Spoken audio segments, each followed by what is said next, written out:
Ouais, vous m'excuserez, mais j'avais pas le budget pour la batterie. Ça coûte quand même un peu la peau du cul, une batterie. J'ai pas envie de vendre ma peau du cul pour une batterie. Today, in this new video, I'm gonna raconter to you 2 nouvelles histoires. Celui qui juge mon accent anglais, je le défonce. Calme-toi, Dorian, respire. Putain, pourquoi t'es aussi énervé là? Ah, excusez-moi, c'est la chaleur, ça fatigue. Ah, parce que là, dehors, il fait genre, je sais pas, 38 degrés à peu près, ou 39. Enfin bon, je suis pas météorologue, mais voilà, je sais qu'il fait chaud. Bref, dans cette vidéo, les amis, je vais vous raconter 2 histoires super flippantes. Donc allez, enfilez une couche, c'est parti. Ouais, d'ailleurs, faut que j'aille enfiler la mienne, moi. Cette première histoire concerne 2 parents, un père, une mère et leur petit garçon. La mère nous explique d'entrée que son mari est très bordélique. Ça lui arrive de trouver des cheveux dans la douche après qu'il se soit lavé. Même si habituellement c'est plutôt les filles qui perdent leurs cheveux. Mais là c'est l'inverse, c'est le mec qui perd ses cheveux sous la douche. Ça la fatigue pas mal de toujours passer derrière lui, sauf qu'elle le fait quand même puisqu'une maison propre c'est une maison heureuse. Voilà, selon elle. Hein. Parce qu'après, si c'est le cas, faut pas que tu viennes dans ma chambre. Un soir comme les autres, le mari décide de sortir faire la fête avec des amis. Sauf qu'il y a quelque chose qui l'énervait, c'est que la chemise qu'il voulait porter pendant la soirée avait un petit défaut. En fait il manquait les 2 boutons du haut. Voilà, donc ça l'énervait. Il était en train de se dire, putain merde, où sont passés mes 2 boutons? C'est quoi ce merdier? Ça se trouve c'est le chien qui les a bouffés. Et comme sa femme était psychologue, ça lui arrivait souvent de devoir gérer des situations identiques à celle-là. Du coup en attendant de trouver les boutons qui manquaient, elle lui a donné une autre chemise. Tiens, prends celle-là. Bah y'a que ça de toute façon donc Bah je te dis qu'il y a... Bah bon, soit c'est ça, soit tu vas à poil.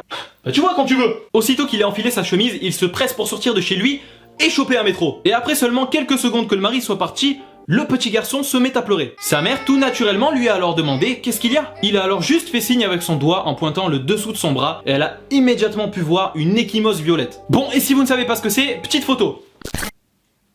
Voilà, c'était la petite photo de l'ecchymose. Bon, à ce moment-là, comme tout enfant de 5 ans et demi, la seule manière de soigner une ecchymose, bah c'est le bisou magique. Bah évidemment, du coup voilà, il lui fait un petit bisou magique, il est content, ça va mieux. C'est fou, quand t'es petit, rien peut se soigner, je veux dire, ça joue surtout sur le psychologique, tu vois. Mais quand t'es enfant, un bisou et dans ta tête, c'est bon, t'es guéri. Mais bon, ça marche que quand t'es petit. Et encore, crois-moi que si t'as un bras cassé à 8 ans, le bisou magique, il va rien te faire. Hein. Juste après ça, elle a alors proposé à son fils d'aller au magasin avec elle. Ouais, histoire de se changer un petit peu les idées. Comme elle avait besoin de fils et d'aiguilles, ils se sont alors dirigés vers un magasin d'artisanat. Du coup, ils rentrent à l'intérieur de la boutique, la maman achète les aiguilles comme prévu, et tout naturellement, le petit garçon aussi veut acheter quelque chose. C'est tellement étonnant.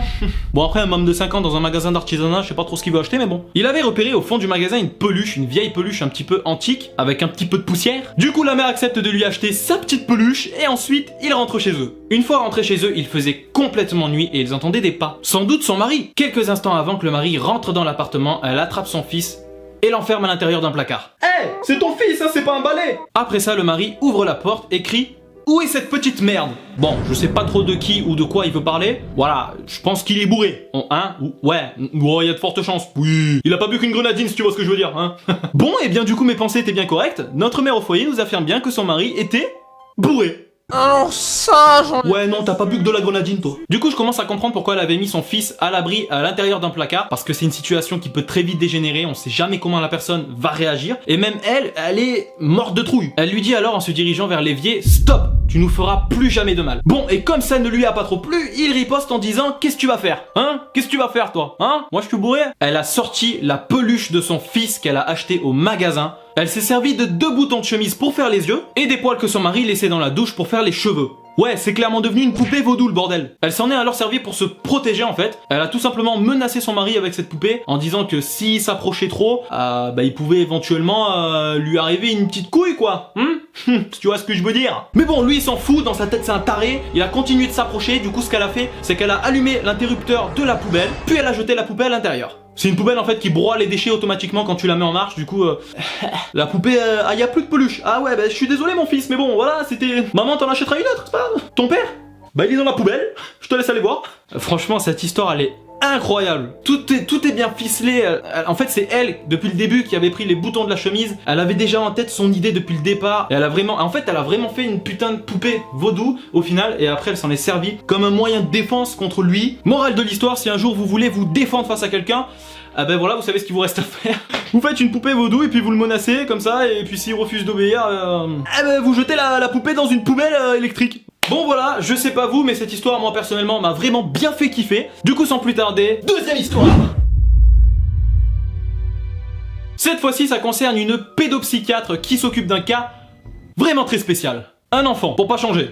Ah putain les pauvres, décidément ils ont pas de chance. Il s'appelle Ethan, il a 12 ans et selon elle c'est le petit garçon le plus intelligent qu'elle n'a jamais rencontré. Elle nous dit que son premier coup de génie a frappé lorsqu'il était en 2e année de maternelle, où il savait déjà multiplier des nombres à 3 chiffres par tête, alors que ses camarades, eux, apprenaient tout juste à compter avec les doigts.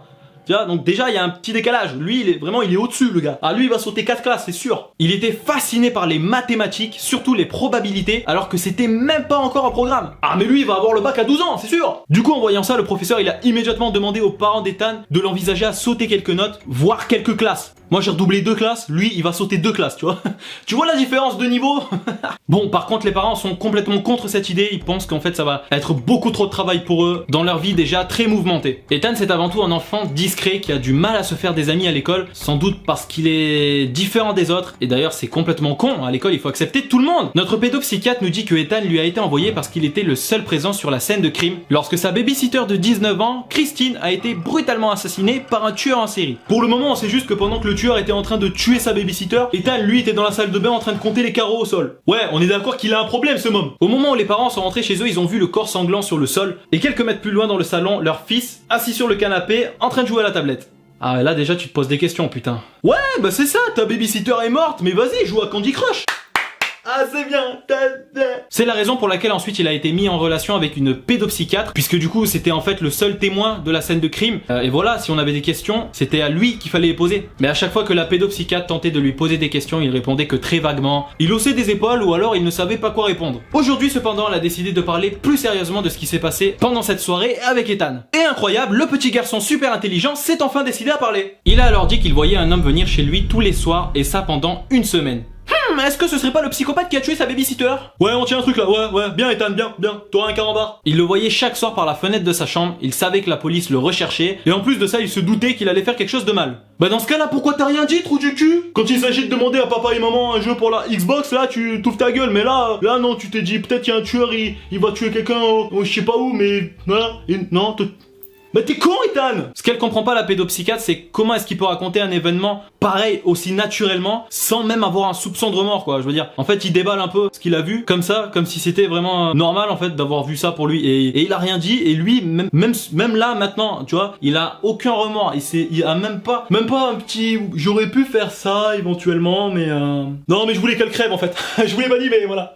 Bon, alors évidemment, elle lui pose quand même la question, pourquoi tu n'as rien fait, sachant que tu aurais peut-être pu lui sauver la vie?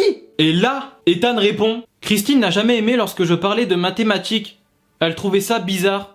Traduction? Du coup, je l'ai laissé se faire assassiner pendant que j'attendais sagement dans ma salle de bain. Oh, c'est quand même incroyable, putain. Bon, si jamais un jour j'ai des enfants, j'espère qu'ils ne ressembleront pas à lui, parce que ça, c'est pas un môme, excuse-moi. C'est Chucky. En tout cas, faites attention aux enfants. Ils sont pas tous si mignons que ça, hein. Moi, je vais vous laisser parce que je dois aller m'occuper d'un enfant. Du coup, voilà, je vous dis à la prochaine. Portez-vous bien. Bisous tout le monde.